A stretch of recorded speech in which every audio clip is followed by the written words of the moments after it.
هذا القرآن يوحدنا لطريق الخير يوجهنا. الله تعالى أنزله ورسول الله معلم. والمصنف رتب كتابه على 3 أقسام: الأول في المنطق لأنه آلة لتحصيل العلوم، والثاني في التبعي، والثالث في الإله، والثالث في الإله بالمعنى العام. وقدم التبعي على الإلهي مع أن المجردات علل للماديات، لأن مباحثه كالمبادئ للإله، وله شدة احتياج إلى التبعي، فلذا أخره عنه. وقيل عارض عن الحكمة الرياضية لابتنائها في الأكثر على الأمور الموهومة، كالدوائر الموهومة المبحوثة عنها في علم الهيئة. وعن أقسام الحكمة العملية بأسرها، لأن الشريعة المستفوية قد قضت الوتر عنها على أكمل وجه وأتم تفصيل. والمصنف رتب كتابه على 3 أقسام. مصنف رحمۃ اللہ علیہ نے اپنی اس کتاب یعنی ہدایت الحکمت، اپنی اس کتاب کو 3 قسموں پر مرتب کیا ہے۔ الاول فی المنطق، قسم اول منطق کے بیان میں ہے، لأنه آلۃ لتحصیل العلوم، اس لیے کہ منطق علوم کو حاصل کرنے کے لیے ذریعہ ہے۔ والثانی فی التبعی، اور دوسری قسم علم طبعی کے بیان میں ہے۔ والثالث فی الالہی، الثالث فی الالہی بالمعنی العام، اور تیسری قسم علم الہی بالمعنی العام کے بیان میں ہے۔ یہ بات یہاں پوری ہے۔ آگے کہہ رہے ہیں کہ وقدم التبعی علی الالہی، اور مصنف رحمۃ اللہ علیہ نے علم طبع کو علم الہی پر مقدم کیا اس کتاب کے اندر، مع ان المجردات علل للمادیات، باوجود کہ مجردات علتیں ہیں مادیات کے لیے، لأن مباحثه كالمبادئ للإلہ، اس لیے کہ علم طبعی کے مباحث علم الہی کے لیے مبادئ کے درجے میں ہیں۔ وَلَهُ شِدَّةُ احتیاج إلى التبعی، اور علم الہی علم طبعی کا شدید محتاج ہے۔ فَلِذَا أَخَّرَهُ عَنْهُ، اسی وجہ سے علم الہی کو علم طبعی پر مقدم کیا، اسی لیے علم طبعی کو علم الہی پر مقدم کیا۔ وقیل عارض عن الحکمة الریاضیة لابتنائها في الأكثر على الأمور الموهومة، اور بعض لوگوں نے کہا ہے کہ مصنف نے حکمت ریاضیہ سے اس لیے اعراض کیا کہ وہ اکثر مباحث میں امور موہومہ پر مبنی ہے، كالدوائر الموهومة المبحوثة عنها في علم الهیئة، جیسے دوائر موہومہ جن سے علم ہیئت میں بحث کی جاتی ہے۔ وعن اقسام الحکمت العملیہ بأسرها، اور حکمت عملیہ کے تمام اقسام سے اعراض کیا، لأن الشریعة المستفویة قد قضت الوتر عنها على أكمل وجه وأتم تفصیل، اس لیے کہ ہماری شریعت یعنی شریعت مصطفیہ نے اس کی ضرورت کو مکمل طریقے پر اور پوری تفصیل کے ساتھ پورا کر دیا ہے۔ یہاں سے مصنف رحمۃ اللہ علیہ صاحب ہدایت الحکمت کی کتاب کی ترتیب کو بیان کر رہے ہیں۔ فرماتے ہیں کہ ماتن نے اپنی کتاب ہدایت الحکمت کو 3 اقسام پر مرتب کیا ہے۔ پہلے قسم کے اندر علم منطق کو بیان کیا ہے، اس لیے کہ وہ علوم کے لیے اعلیٰ ہے، اور خصوصاً علم فلسفہ کے لیے تو علم منطق بہت زیادہ مددگار ہے، اور چونکہ اعلیٰ و اعلیٰ پہ مقدم ہوتا ہے اس لیے سب سے پہلے علم منطق کو بیان کیا ہے۔ اچھا، شارح نے جو ہے جب شرح کی ہدایت الحکمت کی تو اس والے حصہ کی جس میں علم منطق کو بیان کیا اس کی شرح نہیں کی۔ ماتن نے دوسری قسم میں تبعیات کا بیان کیا اور تیسری قسم میں الہیات کا بیان کیا ہے، اور الہیات بالمعنی العام سے بحث کیا ہے۔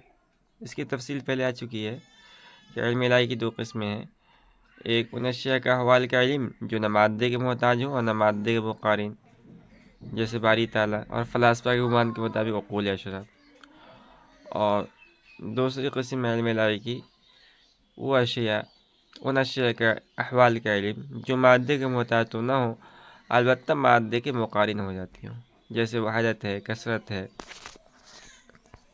اور امور عامہ ہے۔ اچھا، یہ جو دونوں قسمیں ہیں نا، یہ دونوں قسمیں خاص ہیں، اور ان کا جو مقسم ہے وہ ہے مطلق علم الہی، اور یہ دونوں قسموں کو شامل ہیں۔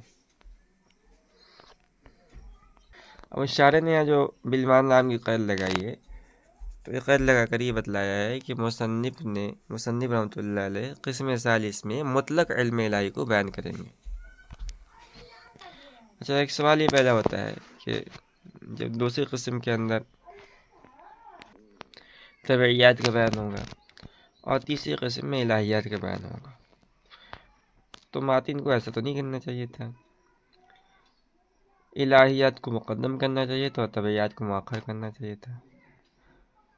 تو مصنف رحمۃ اللہ نے جواب دے رہے ہیں کہ تبعیات کو الہیات میں مقدم کیا، حالانکہ الہیات کو مقدم ہونا چاہیے تھا، تبعیات کو مؤخر ہونا چاہیے تھا، اور اس کی وجہ یہ ہے کہ جو الہیات ہے از قبیل مجردات ہے اور جو تبعیات ہے از قبیل مادیات ہے، اور مجردات علتیں ہوتی ہیں مادیات کے لیے، اور قاعدہ ہے کہ علت معلول پر مقدم ہوتی ہے، تو اس لحاظ سے الہیات کو تبعیات پر مقدم ہونا چاہیے تھا، مگر مصنف نے اس کا الٹا کیا۔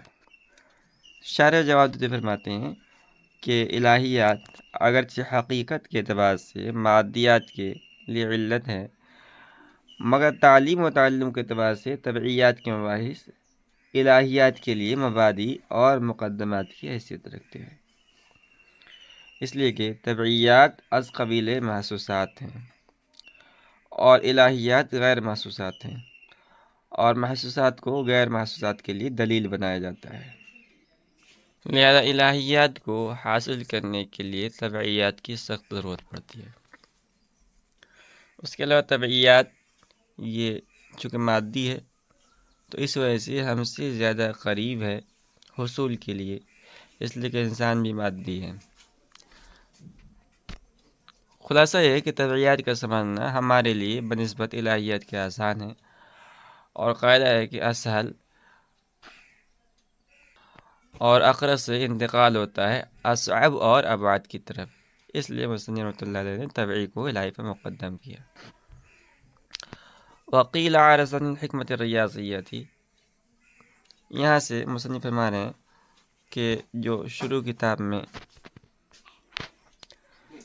شروع میں حکمت کی 6 قسمیں ذکر کی گئی تھیں، 3 تو حکمت عملیہ کی تھی، تہذیب الاخلاق، تدبیر المنزل، سیاست مدنیہ، اور 3 قسمیں حکمت نظریہ کی تھی، حکمت الہیہ، حکمت ریاضیہ، حکمت طبعیہ۔ اب جب آپ غور کریں گے تو اس کتاب میں مصنف نے ان اقسام 6 میں سے صرف 2 قسموں کو ذکر کیا ہے، یعنی علم طبعی اور علم الہی کو۔ حکمت عملیہ کی جو تینوں قسمیں ہیں ان کو تو ترک کیا ہے، اور حکمت نظریہ کی 3 قسموں میں سے ایک قسم یعنی علم ریاضی کو بالکل چھوڑ دیا ہے۔ ایسا مصنف نے کیوں کیا؟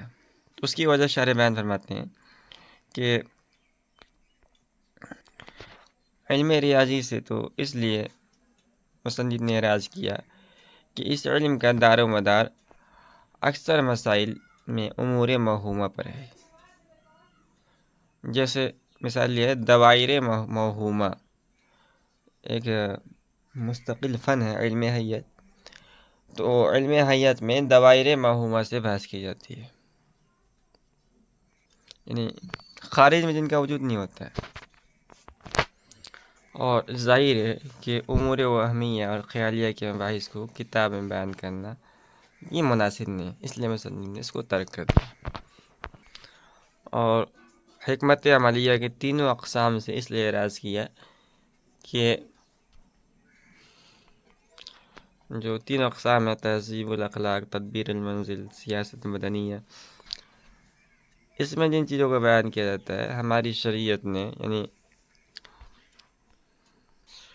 شریعت محمدیہ علی صاحبہ الصلاۃ والسلام نے مکمل تفصیل کے ساتھ بیان کر دیا ہے، اور جس کا پورا خلاصہ دین اسلام ہے. ہمارے دین اسلام کے اندر ہر زندگی کے ہر گوشے اور شوشے کی رہنمائی موجود ہے.